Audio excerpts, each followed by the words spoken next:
Hello' guys, চাই থাকিব আপোনালোকে মোৰ ইউটিউব চেনেল আৰু ফেচবুক চেনেল দুয়োটা চেনেল। ইয়া হৈছে আমাৰ ফুলফিলৰ দৃশ্য, ইয়া হৈছে ৰংচাই নদী। আপোনালোকে চাই থাকিব মোৰ কমপ্লিট ভিডিঅ'টো। এই হৈছে আমাৰ ৰাভাপাৰা গাঁৱৰ সঞ্জীৱ ৰাভাৰ ঘৰত, যিহেতু দেউৰী ঘৰ। এইখন দেউৰী ঘৰত আমি এখন কলগছৰে এটা নাও বনোৱা হয়, আৰু এই নাওখন কালী পূজা বাউজী পূজা যোৱাৰ পিছত প্ৰত্যেক বছৰে এইটো এটা ফুলফিলৰ নিয়মটো থাকে, বা আমাৰ গাঁৱতে নহয় বিভিন্ন গাঁৱত এনেকুৱা এটা নিয়ম থাকে। ঠিক তদ্ৰূপ আমি এই বছৰ আমি লাষ্ট বহাগত আমি পেলাবলৈ লৈ গৈ আছোঁ।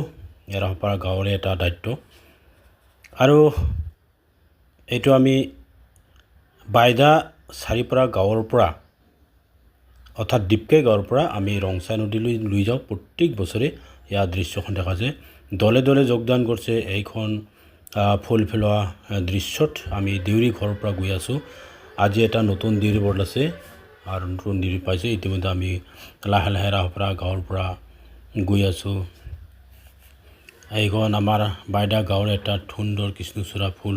ঠিক এই ফুলটো এই নাৱত দিব লাগে, তাৰ কাৰণে মই আপোনালোকক এই ফুলৰ দৃশ্যটো দেখাইছোঁ। এয়া এতিয়া 1 নং বাইদা পালোঁ। এক নং বাইদা পাৱাৰ ইমান ডাঙৰ এটা সুন্দৰ, ইমান এন্ট্ৰি গছ আছে, গতিকে ইয়াত ইমান বহিবলৈ ধুনীয়া ছায়া। গতিকে আপোনালোকে যদি কেতিয়াবা আহে জিৰণি ল'ব পাৰিব ইমান গৰম দিনত। গতিকে এয়া তাৰ দৃশ্য। যদি আপোনালোকে মোৰ চেনেলত প্ৰথমকৈ আহিছে, প্লিজ ছাবস্ক্ৰাইব কৰি দিব, ফেচবুকত ফ'ল' কৰি দিব, আৰু যিসকল বন্ধুই পুৰণিকৈ আহিছে তেওঁলোকে লাইক শ্বেয়াৰ কৰাৰ লগতে কমেণ্ট কৰি দিব, যাতে ময়ো আপোনালোকৰ ভিডিঅ'ত বা চেনেলত কমেণ্ট কৰিব পাৰোঁ আৰু আপোনালোকৰ চেনেলটো চাব পাৰোঁ, আৰু মোৰ যাতে নতুন নতুন আপডেটবিলাক আপোনালোকে যাতে চাব পাৰে তাকে কামনা কৰিলোঁ। আৰু শেষলৈ চাই দিব ভিডিঅ'খন।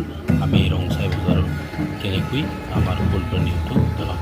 ধন্যবাদ। নেমিৰাচন, থেংক ইউ।